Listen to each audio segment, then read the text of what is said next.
Assalamualaikum warahmatullahi wabarakatuh. Jumpa lagi dengan para calon mahasiswa Indonesia tahun 2022. Pada video kali ini saya akan mengupas tentang nilai rapot minimal yang berpeluang lolos SNMPTN ya di Institut Teknologi 10 November Surabaya tahun ini 2022. Kira-kira berapa nilai minimal yang nanti bisa bersaing dan berpeluang besar lolos di SNMPTN ITS Surabaya. Nah, di video-video yang akan saya kupas, kita akan membahas tips dan trik lolos SNMPTN 2022 ya, kemudian tips dan trik sukses UTBK, karena ini sangat krusial sekali untuk bisa kita sukses di SBMPTN. Dan nanti akan saya kupas juga bagaimana tips dan trik bisa lolos SBMPTN. Untuk itu jangan lupa klik subscribe dan nyalakan tanda loncengnya. Baik, ini sebagai awalan saya sampaikan teman-teman semua kelas 12. Walaupun nanti misalnya nilai rapot itu diinputkan semua, tapi ada beberapa mapel yang paling tidak menjadi dasar pihak kampus untuk menentukan pemeringkatan. Untuk jurusan IPA dan IPS, yang pertama adalah matematika, yang kedua adalah bahasa Indonesia, yang ketiga adalah bahasa Inggris.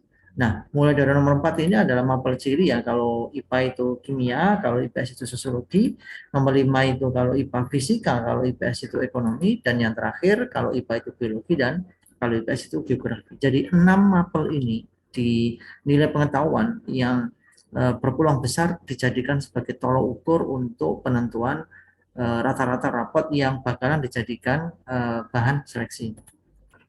Sedangkan untuk jurusan bahasa dan SMK masih sama ya, nomor 1 matematika, nomor 2 bahasa Indonesia, nomor 3 bahasa Inggris, nah, nomor 4 ini baru di bahasa ada sastra Indonesia, sedangkan di SMK ada kompetensi keahlian. Nomor 5 di bahasa ada antropologi, sedangkan SMK hanya 4 saja. Nomor 6 di bahasa ada bahasa asing. Jadi 6 mapel ini yang dijadikan sebagai rujukan untuk nilai rata-rata rapot untuk seleksi SNMPTN. Jurusan bahasa dan SMK hanya ada 4. Baik, kita akan buka prodi-prodi di ITS itu kira-kira hasil survei ya tahun kemarin. Berapa sih nilai rata-rata yang bisa diterima? Yang pertama, teknik informatika. Ini rata-rata tertinggi dan minimal nilainya adalah 88 ya. Memang teknik informatika ini jurusan yang sangat-sangat favorit di ITS. Yang kedua, sistem informasi sama dengan teknik informatika 88, kemudian teknik elektro 87, teknik industri 87. Empat prodi ini memang klaster A ya kalau di kampus itu klaster yang paling banyak peminat sehingga berpeluang anak-anak yang punya skor tinggi untuk nilai rapot itu mesti akan bersaing di sini sehingga nilai rata-rata minimalnya juga sangat tinggi. Ya, jadi yang daftar itu ya rata-rata 9, 90, 91, bahkan mungkin 95 lebih ya. Ini adalah nilai rata-rata minimal. Berikutnya ada arsitektur, nilai rata-rata minimal 87, kemudian statistika minimal 86, teknik kimia minimal 86 juga, dan teknik sipil 86. Keempat prodi ini juga prodi yang masih sangat favorit dan banyak peminatnya, persaingan sangat tinggi sehingga rata-rata yang harus dicapai juga masih sangat tinggi sekali. Nomor 9 ada teknik mesin 86, teknik multi jaringan ada 85, kemudian teknik geofisika 85 dan teknik lingkungan 85. Lanjut ke nomor 13 ada teknologi metalurgi ya 84 nilai minimalnya, kemudian matematika kelompok MIPA ini 84 juga, kimia 84 dan manajemen bisnis ini anak-anak subum itu juga bisa daftar ya, minimal 84 rata-rata rapotnya.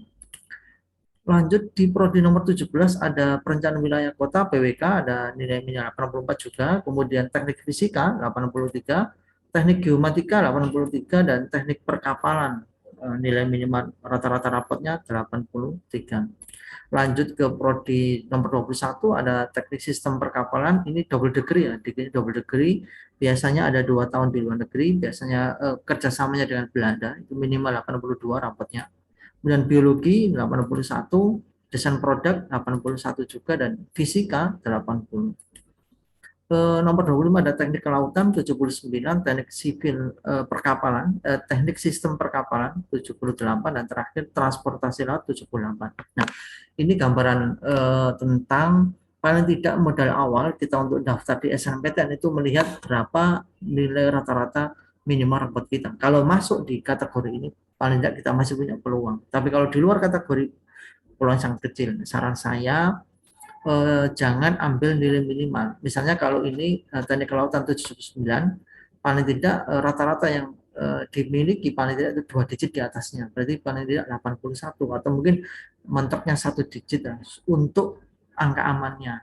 Jadi kalau ambil angka minimal, saya kira nanti persaingan juga sangat ketat sekali. Untuk itu teman-teman, dari angka-angka itu maka paling tidak ambil 2 digit di atasnya sebagai patokan. Rata-rata teman-teman memilih prodi tersebut untuk dijadikan pilihan di SNMPTN. Mungkin sementara sampai di sini video yang bisa saya kupas. Berikutnya akan saya bahas tentang tips dan trik lolos SNMPTN ya, dengan misalnya dengan nilai kisaran tertentu, bagaimana meningkatkan peluang bisa diterima di kampus impian. Tetap semangat, sampai ketemu di video berikutnya. Wassalamualaikum warahmatullahi wabarakatuh.